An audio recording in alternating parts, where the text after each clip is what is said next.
ini sholatku, ini pekerjaanku, ini hidupku, ini matiku hanya untuk Allah, pemelihara pengatur sekalian alam. Mudah-mudahan kami termasuk orang yang bersahadat. Amin ya Allah ya Rabbal alamin. A'udzu billahi minasyaitonir rajim. A'udzu billahi minasyaitonir rajim. Bismillahirrahmanirrahim. Bismillahirrahmanirrahim. Inna kafainakal mustahjiin. Inna kafainakal mustahzi'in. Alladzina yaj'aluna ma'allahi ilahan akhar fasawfa ya'lamun. Alladzina yaj'aluna ma'allahi ilahan akhar fasawfa ya'lamun. Sesungguhnya kami memelihara engkau Muhammad dari kejahatan orang yang memperolok-olokkan engkau, yaitu orang yang mengangani orang-orang yang sombong,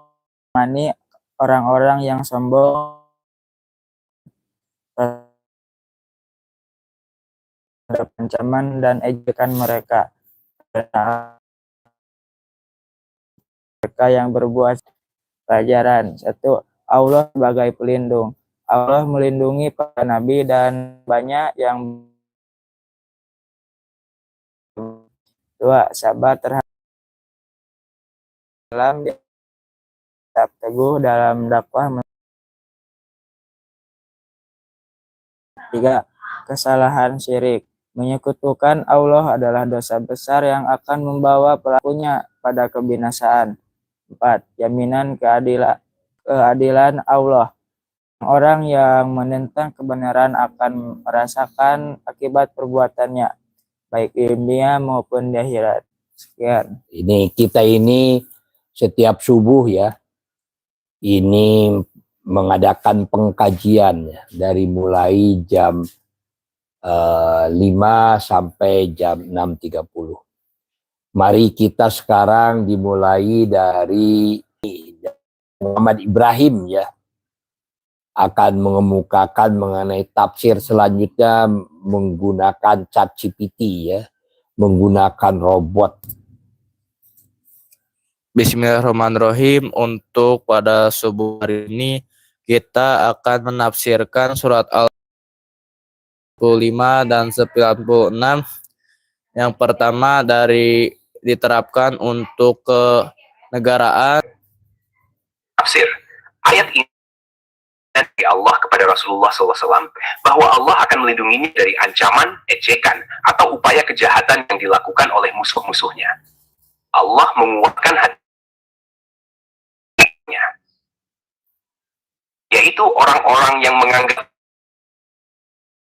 maka mereka yang menyekutukan Allah. Ini adalah peringatan kepada orang-orang yang menyimpang dari kebenaran dan dibiarkan oleh Allah, dan para pelaku akan menghadapi akibatnya. 2. Menegakkan monoteisme dan nilai moral.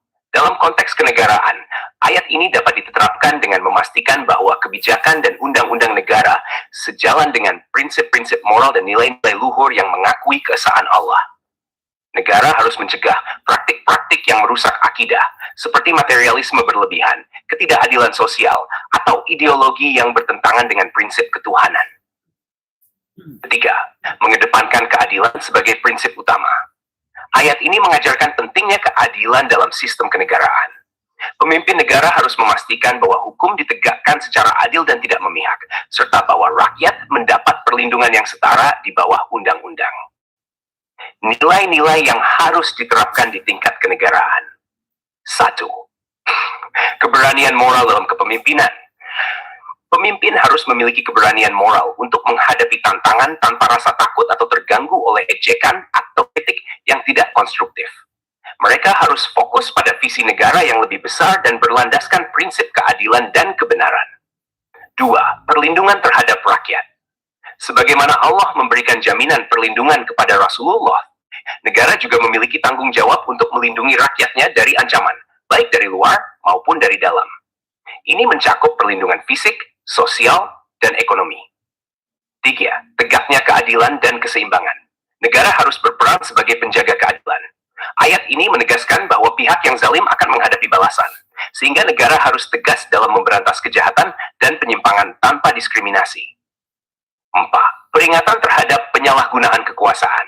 Ayat 96 mengingatkan bahwa segala bentuk penyimpangan, seperti korupsi atau pelanggaran, akan mendapat balasan yang setimpal. Pemimpin negara harus menjadi teladan dalam menjauhi penyalahgunaan kekuasaan dan memastikan bahwa seluruh aparatur negara menjalankan tugasnya dengan amanah.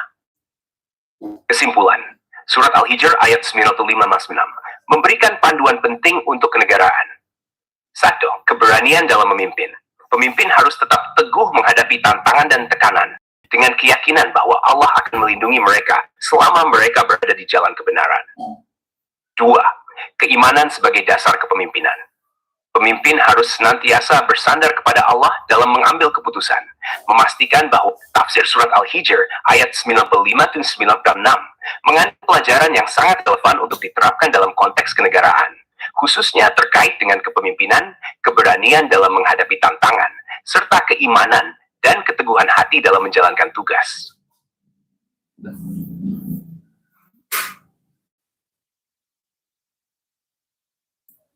Alhamdulillahirobbilalamin. Itu di kenegaraan ya. Mari kita dengarkan sekarang Dari pemerintahan. dari kepemerintahan, dari kepresidenan, pemerintahan. Pemerintahan dulu. Oh boleh. Silakan. Tafsir surat Al-Hijr ayat 95-96 memiliki relevansi yang sangat mendalam untuk diterapkan dalam pemerintahan. Ayat-ayat ini mengajarkan tentang integritas, keberanian menghadapi tantangan, menjauhi kezaliman, dan ketegasan dalam menjalankan tugas. Berikut adalah penjelasan tafsir ayat tersebut secara detail dan bagaimana aplikasinya dalam konteks pemerintahan. Teks ayat dan tafsir. Sesungguhnya kami memelihara kamu dari kejahatan orang-orang yang memperolok-olok kamu. Tafsir. Allah memberikan jaminan perlindungan kepada Nabi Muhammad SAW dari segala ancaman dan gangguan musuh yang memperolok-olok beliau. Ayat ini menegaskan bahwa siapa saja yang berada di jalan kebenaran akan mendapatkan perlindungan Allah, meskipun menghadapi fitnah, ancaman, dan ejekan dari orang-orang yang menentangnya.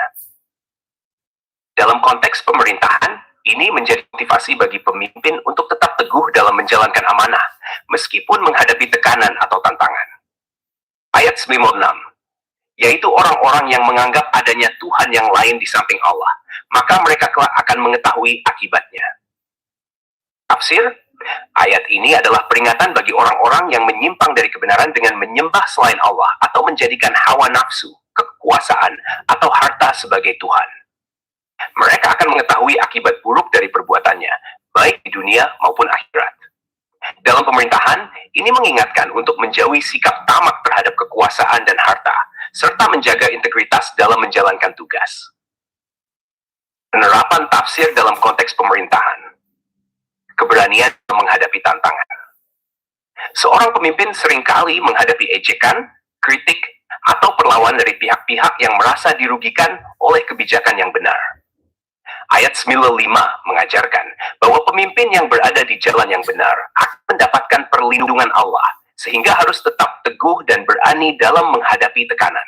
Contoh, pemerintah yang menjalankan reformasi anti korupsi seringkali menghadapi perlawanan dari pihak-pihak yang diuntungkan oleh sistem yang rusak.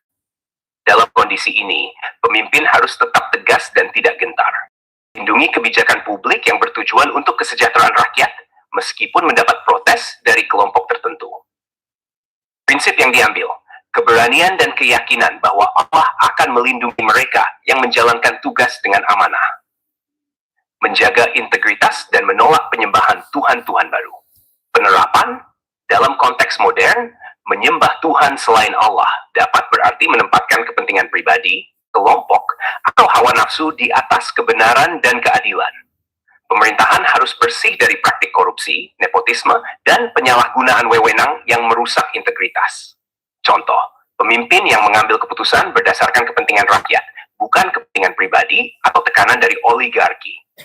Menolak suap atau gratifikasi yang dapat mempengaruhi kebijakan pemerintah. Prinsip yang diambil, pemerintahan yang adil harus menjadikan Allah pusat orientasi, bukan kekuasaan, harta, atau kedudukan. Perlindungan terhadap pejabat yang amanah. Penerapan, pemerintah harus melindungi pejabat yang bekerja dengan amanah dari ancaman, fitnah, atau serangan balik dari pihak-pihak tidak puas dengan kebijakan pemerintah. Ini sesuai dengan janji Allah dalam ayat 55 bahwa Dia akan melindungi hambanya yang berada di jalan yang benar. Contoh, melindungi aparat penegak hukum seperti jaksa, hakim, atau polisi yang sedang mengusut kasus besar dari ancaman atau intimidasi. Memberikan perlindungan hukum kepada whistleblower yang melaporkan kasus korupsi. Prinsip yang diambil, pemerintahan harus memiliki mekanisme untuk memastikan keamanan dan perlindungan bagi pejabat yang bekerja dengan amanah. 4. Membangun pemerintahan yang berorientasi pada keberkahan. Penerapan, pemerintahan harus membuat kebijakan yang tidak hanya menguntungkan secara duniawi, tetapi juga membawa keberkahan secara spiritual dan sosial. Hal ini termasuk menjauhi praktik eksploitasi sumber daya tanpa memikirkan dampak jangka panjang. Contoh, kebijakan pembangunan yang berorientasi pada keberlanjutan dan keadilan sosial. Mengutamakan program-program yang memajukan moral bangsa, seperti pendidikan karakter dan pemberantasan buta huruf agama. Prinsip yang diambil, pemerintah yang berorientasi pada keberkahan akan melibatkan nilai-nilai agama dalam setiap pengambilan kebijakan. 5. Menekan keadilan dan memberantas kezaliman. Penerapan, Allah Maha melihat segala bentuk kezaliman. Pemerintahan harus memastikan bahwa setiap kebijakan yang diambil adil bagi semua pihak, tanpa memihak pada kelompok tertentu. Selain itu, pemerintah harus berani memberantas kezaliman yang merugikan rakyat. Contoh, kebijakan redistribusi sumber daya yang adil untuk mengurangi kesenjangan sosial. Penindakan tegas terhadap pelaku kejahatan ekonomi yang merugikan negara. Prinsip yang diambil, pemerintah yang adil tidak hanya akan dicintai rakyat, tetapi juga mendapatkan perlindungan dan ridha dari Allah. Nilai-nilai utama yang harus diterapkan dalam pemerintahan. 1. Keberanian dan keteguhan. Pemimpin harus memiliki keberanian untuk tetap menjalankan kebijakan yang benar, meskipun mendapat tantangan atau tekanan dari pihak-pihak tertentu. 2. Integritas dalam kepemimpinan. Pemimpin harus menjadikan Allah sebagai pusat orientasi dalam pengambilan keputusan, bukan hawa nafsu, tekanan politik, atau kepentingan pribadi.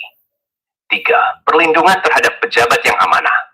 Pemerintah harus memberikan perlindungan kepada pejabat yang bekerja dengan jujur dan berintegritas. Keberkahan dalam kebijakan. Kebijakan yang dibuat harus mempertimbangkan dampak spiritual dan sosial, sehingga membawa manfaat jangka panjang bagi rakyat.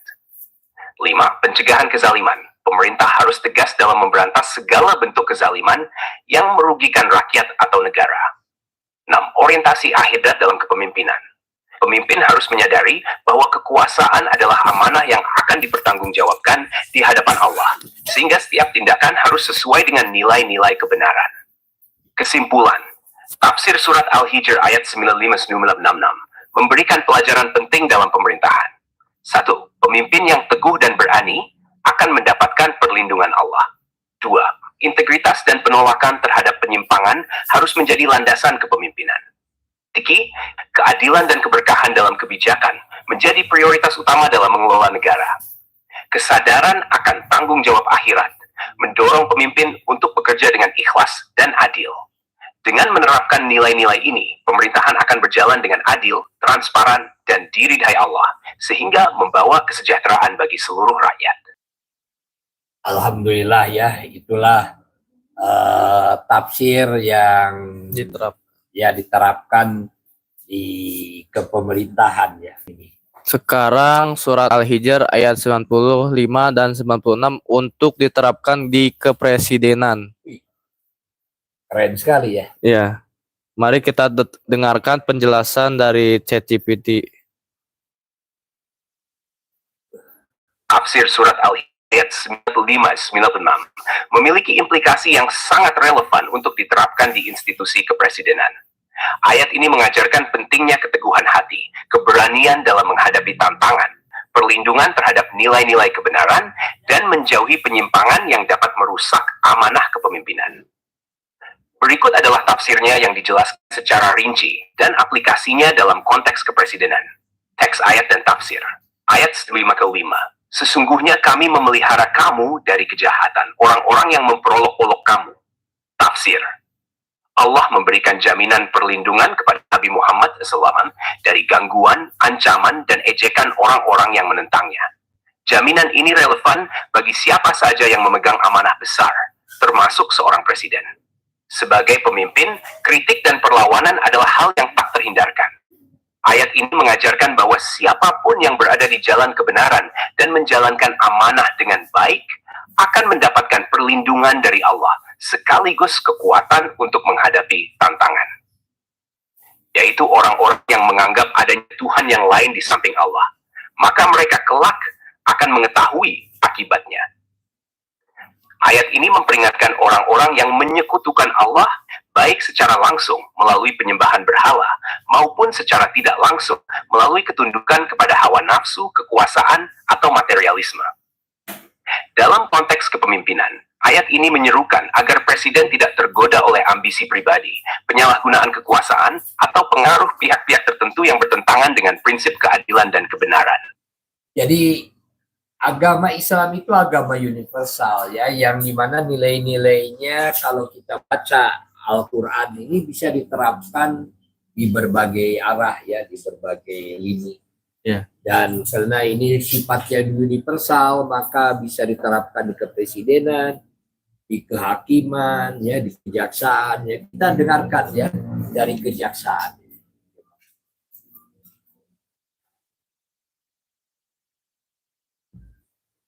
Tafsir surat Al-Baqarah ayat 95-96 memberikan pelajaran yang sangat relevan jika diterapkan dalam institusi kejaksaan yang bertugas menegakkan hukum dan keadilan.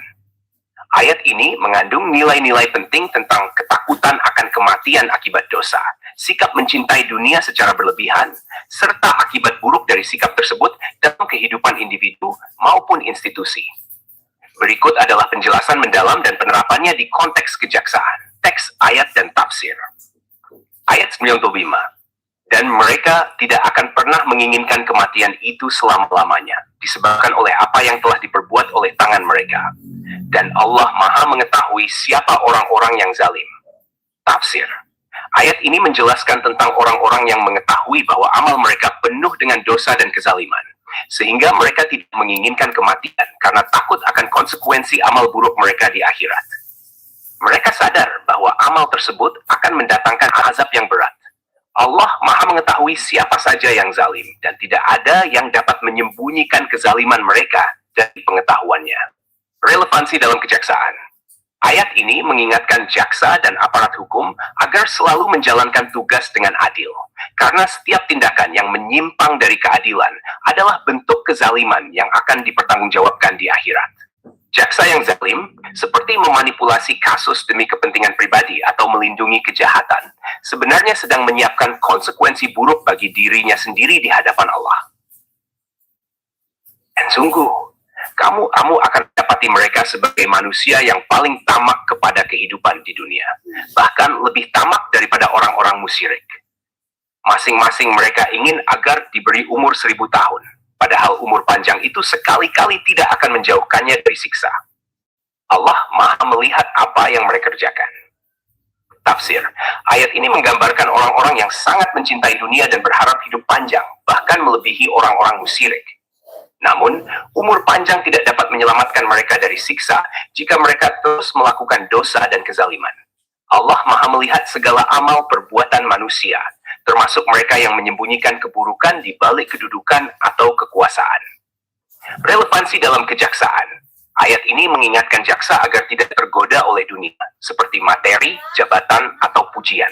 Ketamakan terhadap dunia seringkali menjadi akar penyebab korupsi, ketidakadilan, dan manipulasi dalam sistem hukum.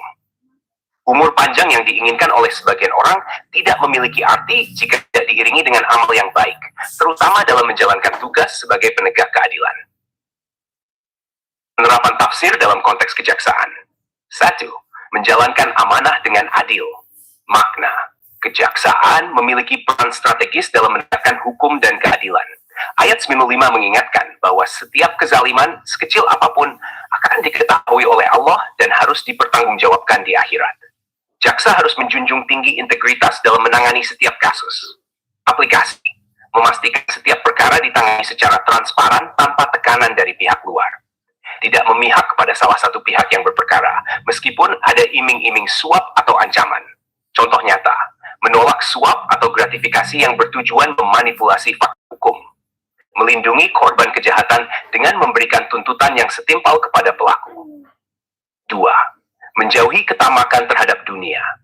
Makna, ketamakan terhadap harta atau jabatan adalah salah satu penyebab utama ketidakadilan dalam sistem hukum. Ayat 96 menegaskan bahwa mengejar dunia dengan cara yang salah tidak akan menyelamatkan seseorang dari siksa Allah.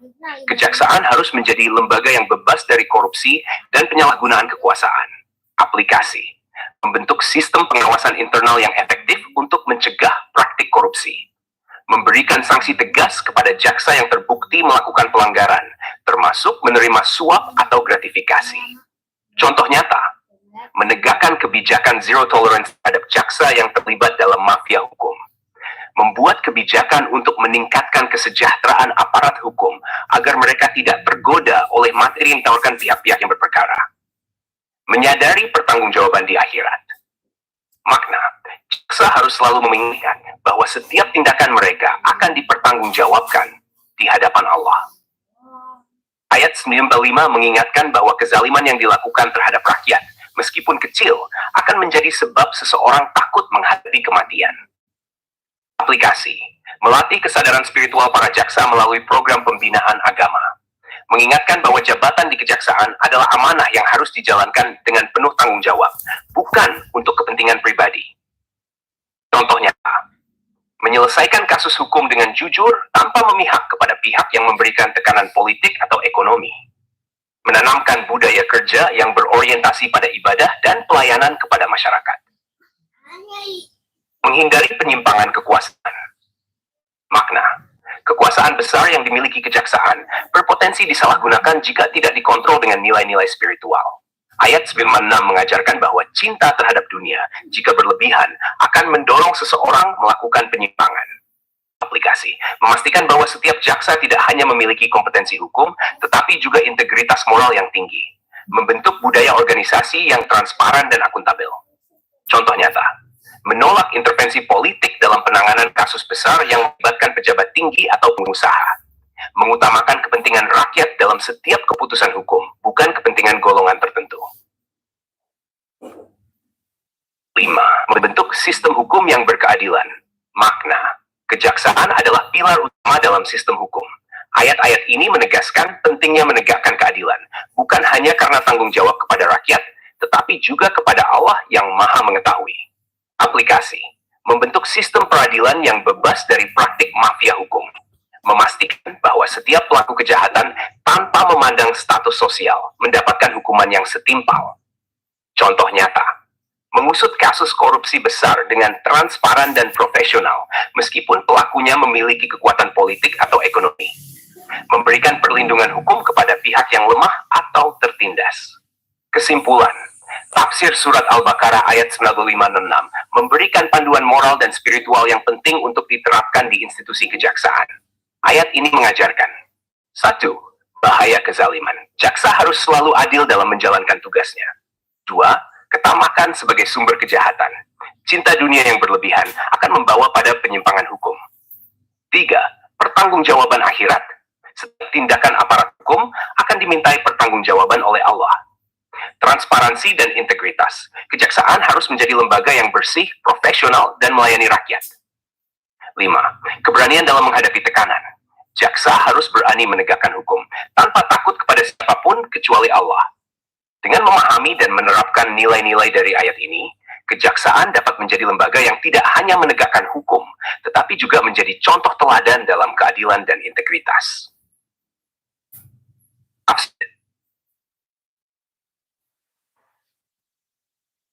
Alhamdulillahirobbilalamin, ya, panjang sekali ini.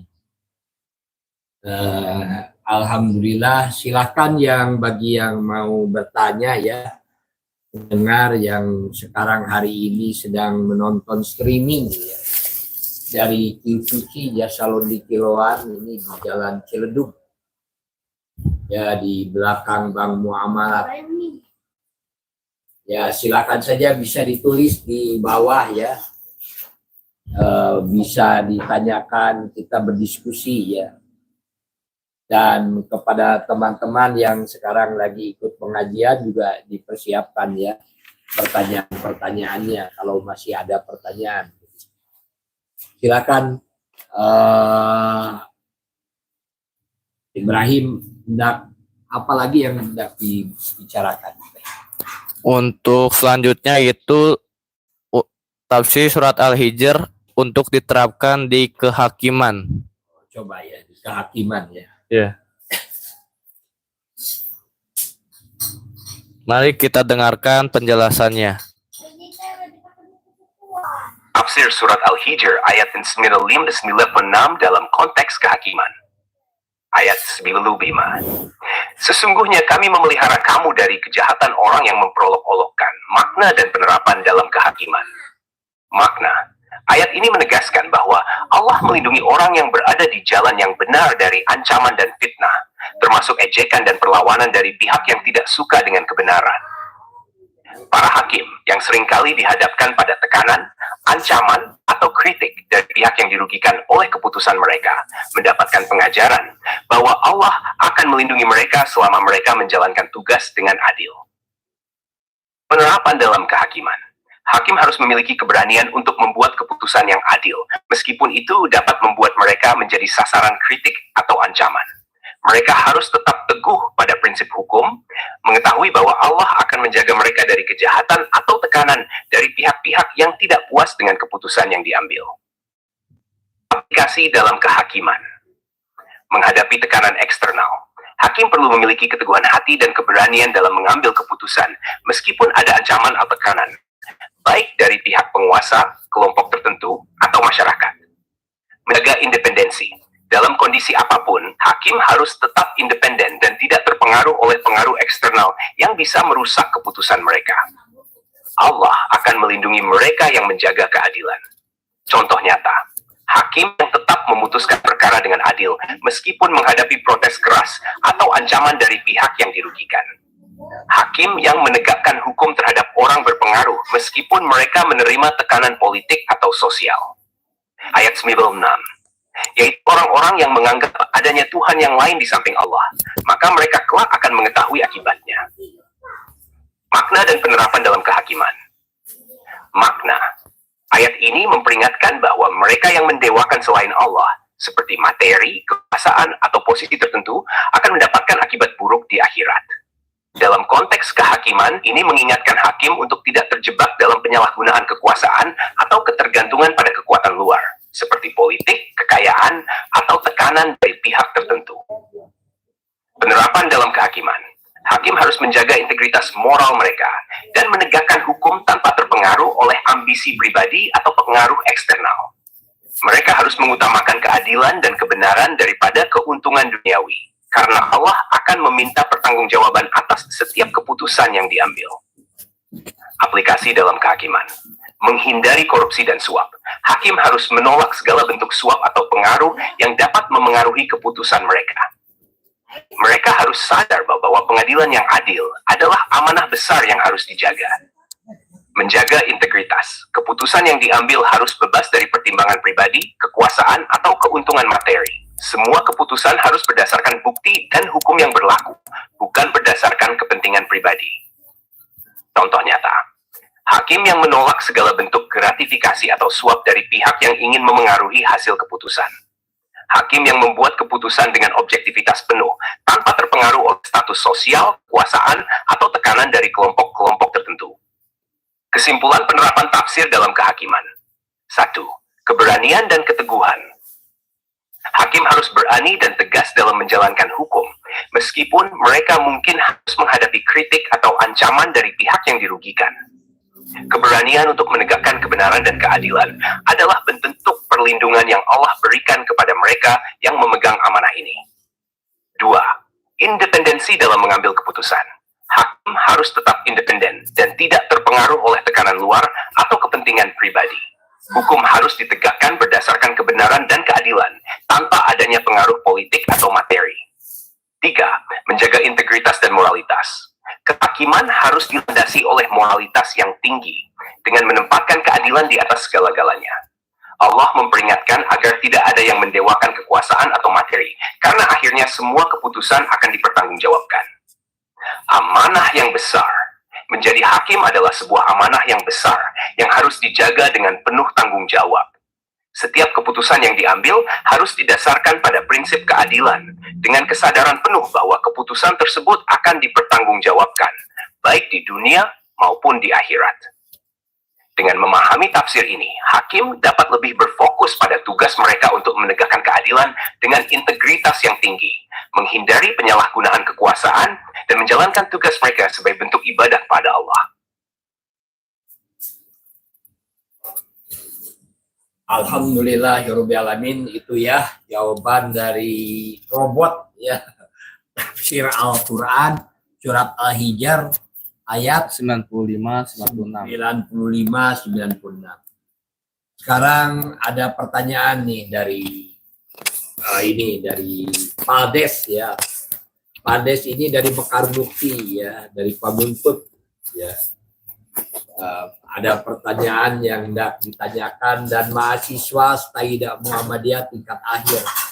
Sekarang kuliahnya sudah selesai ya, tinggal membuat skripsi dan menjadi sarjana ya. Alhamdulillah. Silakan ini Pak Des ya. Bismillahirrahmanirrahim. Untuk pertanyaannya, bagaimanakah bentuk pemeliharaan Allah sesuai dengan yang tertulis dalam surat Al-Hijr ayat 95? Ya, bentuk pemeliharaan Allah bagaimana katanya? Yang tertulis seperti yang tertulis di para pemirsa juga yang sedang nonton streaming boleh juga bertanya ya, silakan dijawab ini oleh robot. Bentuk pemeliharaan Allah sesuai dengan surat Al-Hijr ayat 95 adalah bentuk perlindungan dan penjagaan dari segala bentuk kejahatan, gangguan atau fitnah yang bisa merusak atau menggoyahkan seseorang yang berjuang di jalannya. Ayat ini berbicara tentang pemeliharaan Allah kepada hambanya yang berdakwah atau berjuang di jalan kebenaran, seperti yang dialami oleh Nabi Muhammad SAW, yang menghadapi ejekan, fitnah, dan ancaman dari orang-orang yang menentang Islam. Berikut adalah bentuk pemeliharaan Allah yang dapat dipahami dari ayat ini. 1. Perlindungan dari gangguan fisik dan psikologis. Pemeliharaan Allah memberi perlindungan kepada orang yang berada di jalannya agar tidak diganggu secara fisik maupun psikologis. Meskipun orang tersebut dihadapkan pada tantangan berat, Allah akan memberikan kekuatan batin dan perlindungan agar mereka tidak mudah goyah. Contoh, dalam konteks Nabi Muhammad SAW, meskipun beliau menghadapi ancaman fisik dari musuh-musuhnya, Allah memberikan perlindungan dengan mengutus malaikat untuk menjaga dan membantunya. Begitu juga dengan umat Islam yang berjuang di jalan kebenaran, Allah memberi mereka ketabahan dalam menghadapi ujian dan gangguan. 2. Perlindungan dari fitnah dan ejekan. Pemeliharaan Allah juga berarti perlindungan dari fitnah dan ejekan yang dapat menurunkan semangat. Orang yang benar-benar berjuang untuk kebenaran dan keadilan, meskipun dihina atau difitnah, akan diberikan keteguhan hati dan tidak akan terpengaruh oleh tuduhan atau kebohongan yang diarahkan kepada mereka. Contoh, dalam konteks seorang hakim atau polisi yang menegakkan hukum dengan adil, meskipun mereka mungkin mendapat tekanan atau fitnah, Allah akan menjaga hati mereka untuk tetap berpegang teguh pada kebenaran. perlindungan dari penyimpangan jalan. Pemeliharaan Allah juga mencakup perlindungan dari penyimpangan dari jalan yang benar. Orang yang selalu berusaha berada di jalan yang benar, menjalankan perintahnya, dan berjuang untuk menegakkan keadilan akan selalu diberikan petunjuk dan dijauhkan dari jalan-jalan yang bisa menyesatkan. Contoh, dalam konteks kehakiman, Allah melindungi hakim untuk selalu menjalankan tugasnya dengan keadilan dan kebijaksanaan, meskipun ada banyak godaan yang bisa mempengaruhi keputusan mereka. 4. Kekuatan dan keteguhan dalam menjalankan amanah. Pemeliharaan Allah memberikan kekuatan mental dan spiritual kepada hambanya untuk menjalankan tugas dan amanah dengan penuh tanggung jawab. Allah memberi keberanian, ketabahan, dan keyakinan yang diperlukan untuk menghadapi tantangan dan melaksanakan kewajiban dengan sebaik-baiknya. Contoh, seorang pemimpin atau pejabat yang bertanggung jawab atas rakyatnya akan diberikan oleh Allah keteguhan hati dan kebijaksanaan dalam mengambil keputusan, meskipun dihadapkan pada berbagai tekanan.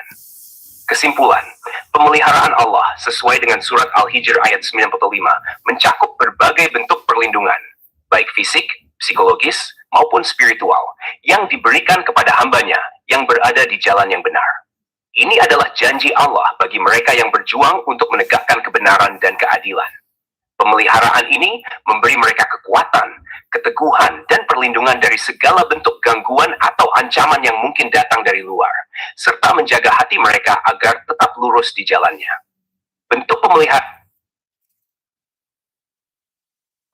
Ini ya sudah selesai, rupanya macet juga. Ya, nggak apa-apalah. Ya, silakan ya sekarang dari Abil mungkin ya. Ini Abil ini adalah dari Kadungora ini. Ya, mahasiswa Staida Muhammadiyah tingkat 1 di jurusan Ekonomi Syariah. Kami persilakan Abil.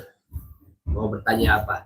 Apa yang diajarkan ayat ini tentang sabar dan tawakal dalam menghadapi masalah yang mungkin dihadapi oleh keluarga?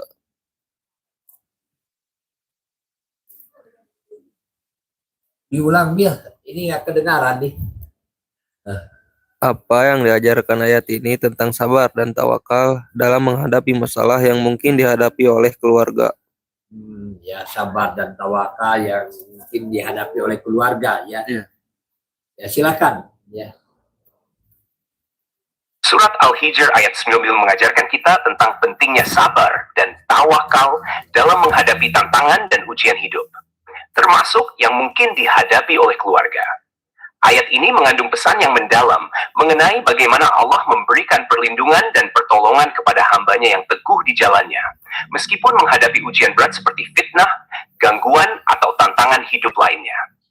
Hal ini dapat diterapkan dalam konteks menghadapi masalah keluarga. Makna ayat dan aplikasinya pada sabar dan tawakal dalam keluarga. Sabda, sabar dalam menghadapi ujian. Ayat ini menegaskan bahwa ketika seseorang berjuang di jalan kebenaran atau menghadapi ujian hidup seperti masalah keluarga, mereka harus bersabar. Sabar bukan hanya menahan diri dari keluhan, tetapi juga bertahan dalam keteguhan hati untuk tetap menjalankan kewajiban dengan baik. Penerapan dalam keluarga.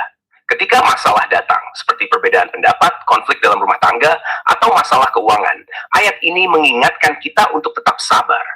Sabar dalam menghadapi masalah keluarga berarti tidak mudah menyerah atau tergoda untuk bertindak terburu-buru. Kita harus menghadapinya dengan bijaksana, menjaga komunikasi yang baik, dan terus berusaha untuk memperbaiki keadaan. Contoh, misalnya, jika ada masalah antara suami dan istri atau antara orang tua dan anak, keluarga harus bersabar dalam menghadapi perbedaan dan mencari solusi bersama. Sabar dalam berusaha memperbaiki hubungan keluarga adalah bentuk penghargaan terhadap nilai ketenangan yang diberikan oleh Allah. 2. Tawakal kepada Allah. Ayat ini juga mengajarkan bahwa meskipun seseorang berjuang keras dan berusaha dengan penuh sabar, mereka harus tetap bertawakal kepada Allah. Tawakal berarti meyakini bahwa pada akhirnya Allah lah yang memberikan hasil, dan kita hanya berusaha semaksimal mungkin. Ini penting agar kita tidak merasa terlalu terbebani atau khawatir berlebihan atas masalah yang ada. Penerapan dalam keluarga. Dalam menghadapi masalah yang mungkin tidak dapat segera diselesaikan, seperti masalah kesehatan, perbedaan pandangan dalam keluarga, atau kesulitan keuangan, kita harus tawakal kepada Allah. Artinya, kita berusaha semampu kita. tetapi tetap mengingat bahwa penyelesaian akhir ada di tangan Allah. Contoh, seperti dalam hal permasalahan ekonomi keluarga yang sulit, meskipun keluarga berusaha keras untuk mencapainya, mereka tetap bertawakal kepada Allah, mengingat bahwa Allah yang akan memberikan jalan keluar. Tawakal ini menghilangkan rasa cemas berlebihan dan menumbuhkan rasa syukur serta kepasrahan kepada takdir Allah. Ayat ini juga mengajarkan tentang pemeliharaan Allah, yaitu bahwa Allah akan melindungi hambanya yang istiqomah di jalannya dari segala bentuk kejahatan atau gangguan. Dalam konteks keluarga, ini memberikan keyakinan bahwa Allah akan menjaga keharmonisan dan kesejahteraan keluarga selama kita bersabar dan bertawakal. Penerapan dalam keluarga, pemeliharaan Allah menjamin bahwa Allah akan memberikan perlindungan dan pertolongan pada keluarga yang berusaha mempertahankan kebenaran dalam kehidupan mereka. Ini mengajarkan agar keluarga selalu berpegang pada prinsip agama dan tidak menyerah pada kesulitan hidup. Dengan sabar dan tawakal, Allah akan memberikan jalan keluar. Contoh, ketika ada konflik dalam keluarga, kita bisa yakin bahwa dengan sabar dan berdoa kepada Allah, pertolongan akan datang. Allah akan menjaga ikatan keluarga dan memberikan kekuatan kepada setiap anggota keluarga untuk menghadapi masalah dengan baik. Kesimpulan, Surat Al-Hijr ayat 9-5 mengajarkan kita untuk bersabar dan bertawakal kepada Allah dalam menghadapi berbagai masalah hidup, termasuk yang mungkin dihadapi oleh keluarga. Sabar dalam menghadapi kesulitan, tawakal kepada Allah dalam setiap usaha, dan keyakinan bahwa Allah akan memelihara kita dari segala keburukan adalah kunci untuk menjaga ketenangan dan keharmonisan dalam keluarga. Dengan kesabaran dan tawakal, keluarga akan lebih kuat dalam menghadapi ujian dan menemukan solusi terbaik dalam setiap masalah yang muncul. Begini, dalam setiap kehidupan ini, kita ini dihadapkan dengan kesusahan, dihadapkan dengan kekurangan, dihadapkan dengan ancaman. Jadi kekurangan, ancaman, ya, serta kehidupan yang susah ini, ya kita hadapi saja. Namun bagaimana cara menghadapinya? Itu tergantung kepada cara berpikir kita. Jika cara berpikir kita terlampau banyak kepada kekurangan dan terlampau banyak kepada ancaman, maka kita akan lebih banyak cemas. Kita akan lebih banyak tidak bahagia. Kita banyak dihadapkan kepada kekhawatiran. Untuk itu, mari kita abaikan saja kelemahan kita ini. Abaikan saja ancaman yang kita hadapi ini. Hadapi saja. Laqad khalaqna insana fi kabad. Sesungguhnya kami ciptakan manusia itu dalam berkeluh kesah. Untuk mengatasi masalah. Jadi bagaimana caranya? Kita harus konsentrasi lebih banyak kepada kekuatan yang ada di dalam diri kita, bukan kelemahan. Apa sih yang masih kita miliki? Apa sih kekuatan yang masih kita bisa gunakan? Apa sih yang masih kita bisa lakukan? Konsentrasikan saja pada itu. Dan raihlah peluang yang harus kita hadapi. Karena kita mengabaikan kelemahan, mengabaikan ancaman, tetapi kita lebih mendahulukan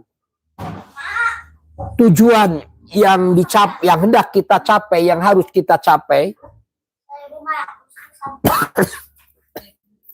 Karena kalau kita ini konsentrasinya pada untuk menutupi kelemahan, konsentrasinya untuk mengatasi ancaman, maka peluang tidak akan bisa ditangkap. Paling banter kita ini di bawah standar. Tetapi kalau kita ini konsentrasinya kepada kekuatan yang kita miliki, yang diarahkan kepada peluang yang harus kita tangkap, kepada masih ada kesempatan, masih ada peluang bahwa kita ini masih bisa berubah, masih bisa lebih baik dengan kekuatan yang ada kita miliki ini. Kerjakan saja dengan gembira, kerjakan saja dengan optimis, ya. Jangan sekali-kali kalau kita konsentrasinya pada kekuatan yang kita miliki dan kepada peluang, atau peluang yang kita hadapi dengan kekuatan yang masih kita miliki, maka kita akan menjadi optimis. Optimis itu apa? Obat penyakit tidak miskin. Optimis. Tetapi kalau kita ini konsentrasinya pada keluh kesah, pada kelemahan yang kita miliki, keluh kesah, kelemahan yang kita miliki, ancaman yang kita hadapi di depan, maka ini akan menghambat kerja kita, akan menghambat kinerja, dan peluang yang kita hadapi menjadi tertutup oleh pikiran-pikiran di mana kita selalu konsentrasi pada kelemahan dan kekurangan. Untuk itu, untuk mengatasi kehidupan ini yang serba sulit dan susah ini, mulailah kita bersyukur atas nikmat atau sesuatu yang masih Allah berikan kepada kita. Dan dengan nikmat dan rasa syukur yang Allah berikan kepada kita ini, kita konsentrasikan kepada kekuatan, kepada peluang yang harus kita raih. Karena kita mengabaikan keluh kesah, mengabaikan kelemahan, mengabaikan ancaman, ya hadapi saja. Kalau ada sesuatu, ya hadapi saja. Karena itu pasti akan terjadi. Tetapi keluar dari kelemahan, keluar dari ancaman, itu adalah pilihan. Karena ini adalah pilihan, maka gembiralah kita masih diberikan peluang oleh Allah Subhanahu wa Ta'ala untuk meraih masa depan kita ini. Allah masih memberi umur, Allah masih memberikan kekuatan kepada kita. Ya, maka kita ini harus selalu optimis, ya. Optimis itu ya gitu. Kekuatan yang kita miliki diarahkan untuk menangkap peluang, maka insya Allah ancaman dan akan tertutupi dengan sendirinya. Itu saja ya. Sekarang pertanyaan dari siapa? Dari Julpa. Julpa ini dari Bayongbong ya, dari Kabupaten Garut, dari Bayongbong. Ini Julpa ini, dan ini mahasiswa tingkat 1 ya, semester 1. Julpa ini jurusan apa? PGMI ya. PGMI itu ada madrasah ibtidaiyah ya, untuk guru TK ya, guru TK. Silakan. Apa tindakan yang dapat kita ambil untuk menghindari perbuatan syirik dan selalu mengesahkan Allah? Nah, untuk menghindari perbuatan syirik ya, bagaimana katanya? Mari kita dengarkan pendapat dari ChatGPT ya. Untuk menghindari perbuatan syirik dan selalu mengesahkan Allah Tauhid, ada beberapa tindakan penting yang dapat kita lakukan dalam kehidupan sehari-hari, baik dalam aspek akidah, ibadah, maupun perilaku kita. Berikut adalah beberapa langkah yang dapat membantu kita menghindari syirik dan tetap menjaga keesaan Allah. 1. Memahami dan menghayati Tauhid. Pengetahuan yang benar tentang Tauhid tauhid sangat penting. Tauhid adalah keyakinan bahwa hanya Allah yang layak disembah dan tidak ada sekutu baginya. Memahami konsep tauhid rububiyah, keesaan Allah dalam penciptaan dan pengaturan alam, tauhid uluhiyah, keesaan Allah dalam ibadah, dan tauhid asma wa sifat, keesaan Allah dalam nama-nama dan sifatnya, adalah langkah pertama untuk menghindari syirik. Tindakan, rajinlah mempelajari ilmu agama, terutama tentang tauhid. Baca dan pahami kitab-kitab yang menjelaskan sifat-sifat Allah dan cara beribadah yang benar. Ini akan memperkuat akidah kita dan menjauhkan kita dari segala bentuk syirik. 2. Menghindari penyembahan selain Allah. Syirik terjadi ketika seorang menyembah selain Allah, baik berupa berhala, manusia, atau benda lainnya. Menghindari hal ini berarti selalu memastikan bahwa semua ibadah kita, seperti doa, syalat, dan segala bentuk pengabdian hanya ditujukan kepada Allah. Tindakan, hindari praktik atau budaya yang melibatkan peribadatan kepada selain Allah, seperti berdoa kepada orang mati, berziarah dengan niat meminta bantuan kepada selain Allah, atau menggunakan jimat dan media yang diyakini dapat mendatangkan keberkahan selain dari Allah. Selalu berdoa kepada Allah secara langsung tanpa perantara, dan selalu mengingatnya dalam setiap tindakan. Memurnikan niat dalam segala perbuatan.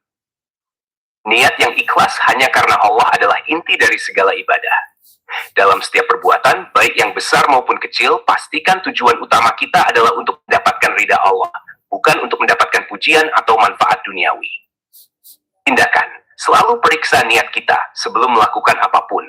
Apakah kita melakukan sesuatu untuk Allah atau karena ingin mendapatkan keuntungan selainnya? Sebelum melakukan perbuatan baik, seperti sedekah atau membantu orang lain, niatkan hanya untuk mengharap pahala dan ridha Allah. Jika terasa niat kita tercampur dengan keinginan dunia, segera perbaiki dan luruskan kembali. 4. Berdoa dengan tauhid yang kuat. Doa adalah salah satu bentuk ibadah yang paling mendalam. Menghindari doa kepada selain Allah sangat penting untuk menjaga keesaannya. Ketika kita berdoa, pastikan hanya kepada Allah kita memohon pertolongan. Tindakan, berdoa hanya kepada Allah, baik dalam kondisi suka maupun duka. Hindari meminta bantuan dari makhluk selain Allah, karena hanya Allah yang memiliki kekuasaan penuh. Berdoa dengan keyakinan bahwa hanya Allah yang dapat memberikan manfaat dan menghindarkan kita dari bahaya. Memperbanyak zikir dan syawat. Zikir adalah sarana untuk selalu mengingat Allah dan menghindari segala bentuk perbuatan yang dapat menjerumuskan kita ke dalam syirik. Dengan sering mengingat Allah, hati kita akan terjaga dari godaan syirik. Tindakan, jadikan zikir sebagai kebiasaan dalam kehidupan sehari-hari. Berzikir secara rutin, seperti membaca kalimat La ilaha illallah, tiada Tuhan selain Allah, akan menjaga kita tetap terhubung dengan Allah. Jaga syalat 5 waktu dan lakukan dengan khusyuk. Syalat yang khusyuk membantu kita mengingat Allah dan menjauhkan kita dari perbuatan yang tidak sesuai dengan ajarannya. 6. Menghindari kebiasaan dan budaya yang bertentangan dengan tauhid. Beberapa kebiasaan atau budaya yang berkembang dalam masyarakat, seperti meminta berkah dari orang-orang yang dianggap sakti atau menggunakan praktik mistis, dapat mengarah kepada syirik. Menghindari hal-hal seperti ini adalah langkah penting dalam menjaga keesaan Allah. Tindakan, hindari mengikuti ajaran atau budaya yang menyimpang dari ajaran Islam yang benar. Jika ada ajakan untuk mengikuti praktek-praktek yang menduakan Allah, seperti mempercayai ramalan atau jimat, tolaklah dengan tegas. Tegakkan budaya Islam yang murni dalam keluarga dan masyarakat, seperti mengajarkan anak-anak untuk hanya mengandalkan doa kepada Allah dan menjauhkan mereka dari segala bentuk syirik. 7. Bertawakal kepada Allah. Setelah berusaha dan berdoa, penting untuk bertawakal kepada Allah, yaitu menyerahkan hasilnya sepenuhnya kepadanya. Tawakal yang benar hanya kepada Allah dan tidak bergantung pada selainnya. Tindakan, dalam menghadapi masalah atau tantangan hidup, setelah berusaha semaksimal mungkin, serahkan hasilnya kepada Allah. Percayalah bahwa segala sesuatu yang terjadi adalah kehendaknya, dan Allah akan memberikan yang terbaik bagi hambanya yang bertawakal kepadanya. Kebelaman, menjaga akhlak dan perilaku yang sesuai dengan ajaran Islam. Perilaku kita sehari-hari yang baik dan sesuai dengan ajaran Islam juga merupakan cara untuk menghindari syirik. Jangan terjebak dalam perilaku atau kebiasaan yang mendekati syirik, seperti mencari keberuntungan dengan cara-cara yang tidak sesuai dengan ajaran Islam. Tindakan: jangan terlibat dalam perilaku yang melibatkan kesyirikan, seperti menggantungkan nasib pada benda-benda takhayul atau berperilaku berlebihan terhadap manusia atau makhluk lain. Jaga hubungan kita hanya kepada Allah. Kesimpulan, untuk menghindari syirik dan selalu mengesahkan Allah, kita harus menjaga akidah kita, beribadah hanya kepada Allah, dan memurnikan niat kita dalam segala hal. Memperbanyak zikir, syalat, dan ilmu yang benar tentang tauhid akan membantu kita untuk tetap di jalan yang lurus. Tawakal kepada Allah dan menjaga diri dari segala bentuk kebiasaan atau budaya yang bertentangan dengan ajaran tauhid akan menjaga kita dari terjerumus ke dalam syirik.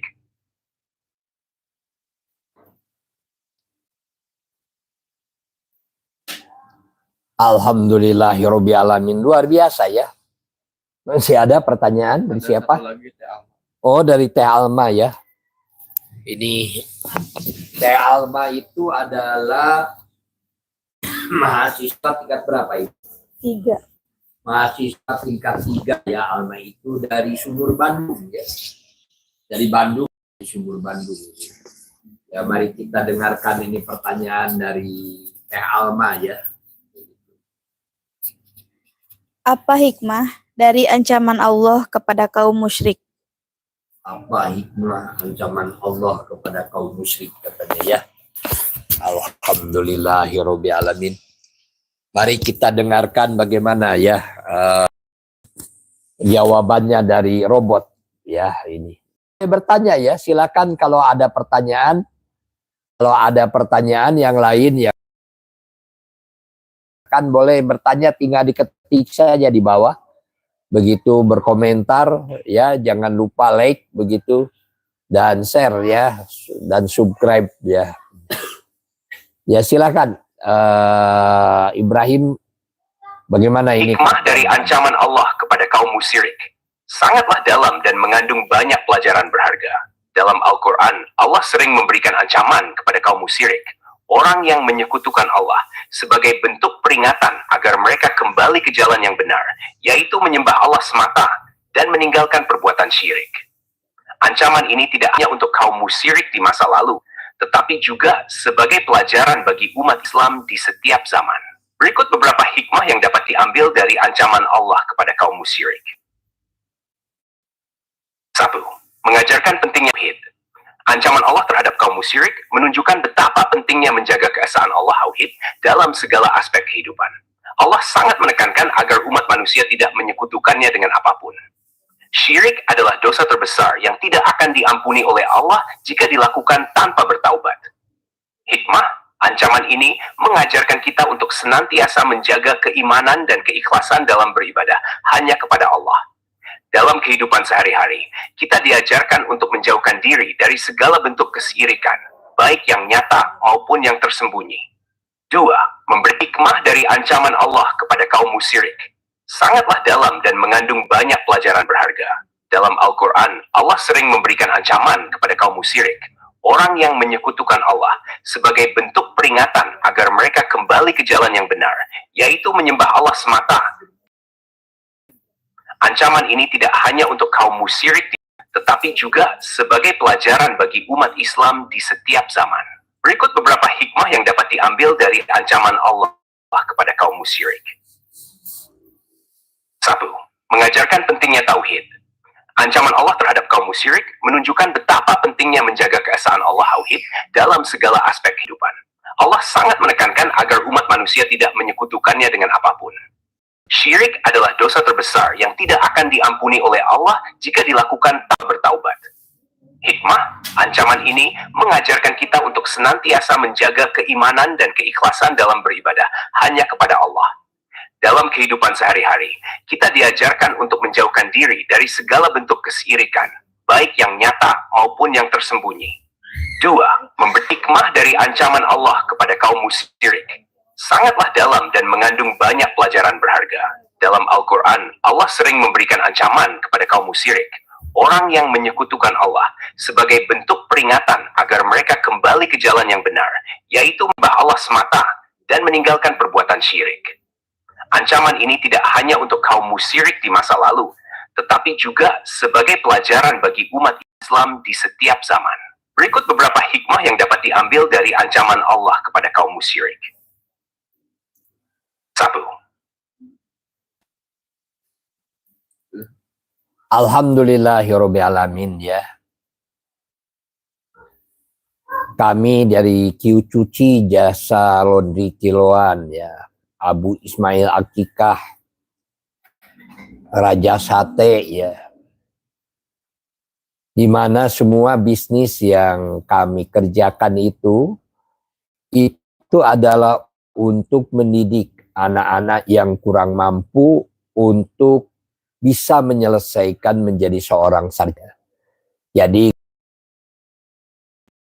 ya, dan yang ingin melanjutkan pendidikan sampai menjadi seorang atau S1 sambil begitu. Sehingga hasilnya ini sudah layak untuk menikah. Anak ini dijodoh begitu ya. Jadi orang yang akan menjadi sarjana. Ya, memuliakan orang tua, untuk memuliakan orang tua, untuk menjaga orang tuanya pasca di akhir. Jadi kita terang Muslim, tetapi kita tidak pernah membaca Al-Quran dari surat yang pertama sampai surat yang terakhir. Silahkan baca saja. Dan ini menjadi sebuah kewajiban. Dan kami melakukan streaming ini 2 kali.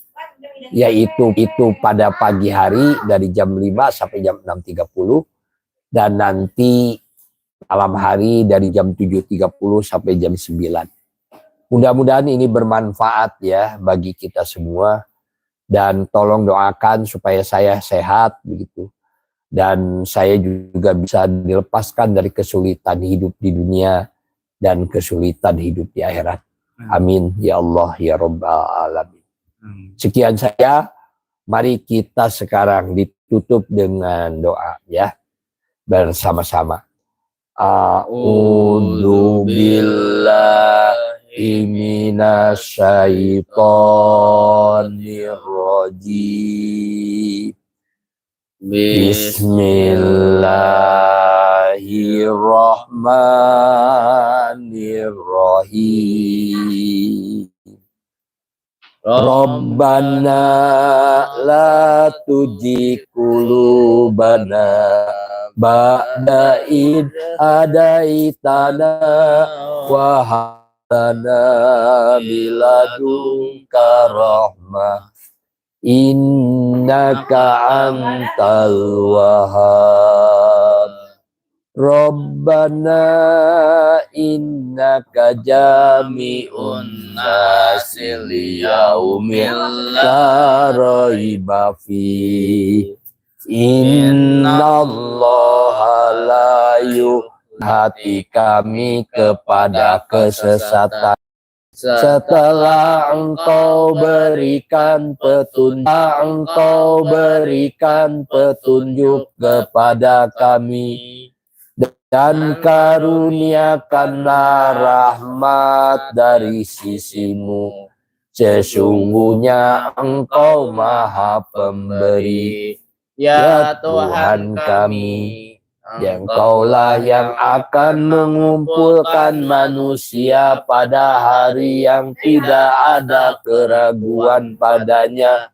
Sungguh Allah maha menepati janji. Allahumma inna nas'aluka ilman nafi'an wa rizqan thayyiban wa amalan mutaqabbalan. Ya Tuhan kami, berilah aku ilmu yang bermanfaat, rezeki yang memohon pertolongan Engkau. Hanya dari urusan hamba pinta, hindarkan hamba. Sungguh hamba memohon perlindungan Engkau atas diri hamba, keluarga hamba, kerabat hamba, dan di akhirat hamba memohon pula perlindungan dan penjagaan Engkau atas semua anak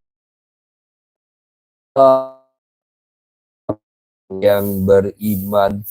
Lindungi kami semua dari keburukan. Sungguh hamba ini suatu perkara. Kau pemilik kerajaan, Kau yang memuliakan, Kau ini masih kecil. Ya Allah, ampuni, jadi penolong kehidupannya